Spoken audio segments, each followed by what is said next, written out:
চলে আসলাম আপসার খুলতে। তো আপসার কিভাবে খুলবেন তা আজকে আপনাদেরকে দেখাবো। প্রথমেই ল্যাঙ্গুয়েজ চেঞ্জ করে নিতে হবে। তো আমি ল্যাঙ্গুয়েজ চেঞ্জ করে নিলাম, ইংলিশ করে নিলাম। তারপর আপনাকে অ্যাক্টিভেট ডিজিটাল আইডেন্টিটিতে ক্লিক করতে হবে, তারপর এগ্রি দিতে হবে। তারপরে আপনার একটা ইন্টারফেস চলে আসবে। এখানে ইকামা নাম্বার দিতে হবে। তো আমি আমার ইকামা নাম্বারটা দিয়ে দিলাম। তারপর ইয়েস বাটনে ক্লিক করতে হবে। তারপরে একটা ইন্টারফেস চলে আসবে। এইখানে আপনার মোবাইল নাম্বার দিতে হবে। তো আমি আমার মোবাইল নাম্বারটা দিয়ে দিলাম। তারপর কিছুক্ষণ অপেক্ষার পরে আপনার ফিঙ্গারপ্রিন্ট রাইট হ্যান্ড দেন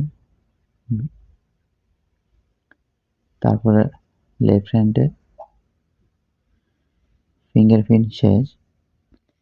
ফিঙ্গারপ্রিন্ট শেষ হওয়ার পরে আপনার একটা মোবাইল ফোনে একটা কোড আসবে।